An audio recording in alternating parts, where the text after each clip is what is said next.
2024కు సంబంధించి ఎన్నికల్లో పొత్తులో భాగంగా సీట్ల కేటాయింపులో దర్శి సీటు టీడీపీకి ఇచ్చే అవకాశాలే ఎక్కువగా కనిపిస్తున్నాయి. అసలు ముందు నుంచి కూడా దర్శి టికెట్ టీడీపీకే ఎక్కువ ప్రాధాన్యత ఇస్తూ వచ్చారు.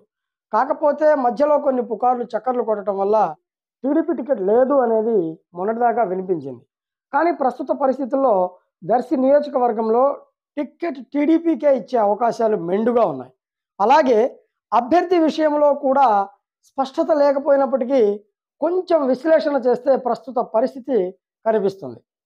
అనూహ్యంగా తెర మీదకి వస్తున్నటువంటి ఆ నాయకుల పేర్ల కంటే ఎప్పటి నుంచో ఒక ఆలోచన ఉన్న విషయం పట్ల ప్రస్తుతం చర్చ నడుస్తుంది ప్రజల్లో. అయితే దర్శి నియోజకవర్గం టీడీపీ టికెట్ విషయంలో ప్రస్తుతం ఇద్దరి పేర్లు బలంగా వినిపిస్తున్నాయి. ఒకటి మద్దిశెట్టి వేణుగోపాల్, రెండు బాదం మాధవరెడ్డి. మద్దిశెట్టి వేణుగోపాల్ 2019 ఎన్నికల్లో వైఎస్ఆర్సీపీ పార్టీ తరపు నుంచి పోటీ చేసి భారీ మెజారిటీతో దర్శిలో గెలుపొందడం జరిగింది. ప్రస్తుతం 2024 ఎన్నికల నేపథ్యంలో వైఎస్ఆర్సీపీ పార్టీ తీసుకున్న సీట్ల సర్దుబాటు విషయంలో మద్దిశెట్టి వేణుగోపాల్కి దర్శిలో టికెట్ లేకపోవడం అందరికీ తెలిసిన విషయమే. అయితే ఆయన దానికి ప్రత్యామ్నాయ ఏర్పాట్లు కూడా చేస్తున్నట్లు వినికిడి. ఈ ప్రత్యామ్నాయ ఏర్పాట్లలోనే భాగంగా టీడీపీ లేదా జనసేన టిక్కెట్ను ఆశిస్తున్నటువంటి తరుణంలో టీడీపీ తరపు నుంచి టిక్కెట్ ఇస్తే బరిలో దిగేదానికి సిద్ధంగా ఉన్నారని ప్రజలు ఆ నోట ఈ నోట చెప్పుకుంటూ ఉన్నారు.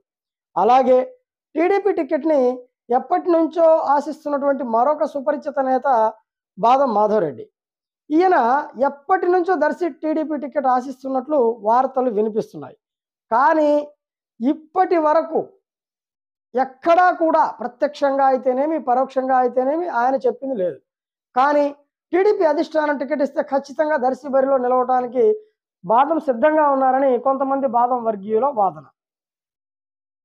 అయితే బాదం మాధవరెడ్డి టీడీపీ టికెట్ తీసుకుని దర్శి బరిలో నిల్చుంటే ఈ అతి తక్కువ సమయంలో అన్ని మండలాలను తిరిగి ప్రజలను కార్యకర్తలను తన వైపు ఆకర్షించే విధంగా తన దగ్గర మాస్టర్ ప్లాన్ సిద్ధంగా ఉంది అనేది కూడా బాదం వర్గీయులు చెప్తున్నటువంటి విషయం. సరే, ఏది ఏమైనప్పటికీ ఇప్పుడు బలంగా వినిపిస్తున్నటువంటి పేర్లు, బలమైనటువంటి నేతల పేర్లు, బలమైన నాయకులు ఎవరయ్యా అంటే ప్రస్తుతం మద్దిశెట్టి వేణుగోపాల్, బాదం మాధవరెడ్డి మాత్రమే చెప్పుకోవచ్చు ఇక్కడ. అయితే ఎన్నికల్లో మరి గెలుపు ఓటం గురించి పక్కన పెడితే బరిలో దిగటానికి సంసిద్ధత వ్యక్తపరుస్తున్నటువంటి అన్ని విధాల ఏర్పాట్లు చేసుకోగలిగేటటువంటి అతి తక్కువ సమయంలోనే మొత్తం నియోజకవర్గంలో తమ హవా కొనసాగించడానికి అవకాశం ఉన్నటువంటి నేతలుగా వీరిద్దరి పేర్లు ప్రస్తుతం దర్శి ప్రజల్లో వినిపిస్తున్నాయి. మరి ప్రస్తుతం టీడీపీ అధిష్టానం తీసుకున్న నిర్ణయం చాలా ప్రతిష్టాత్మకంగా ఉంటుంది. ఖచ్చితంగా సమర్థవంతమైనటువంటి నాయకుడిని దర్శికి పంపిస్తారనేది టీడీపీ శ్రేణుల బలమైన నమ్మకం. మరి ఇందులో భాగంగా దర్శికి టీడీపీ తరపు నుంచి పంపించబోయే ఆ నాయకుడు ఎవరై ఉంటారు అనే ప్రశ్నకి చాలా మంది నోట్లో నుంచి వినపడుతున్న మాటే బాదం మాధవరెడ్డి.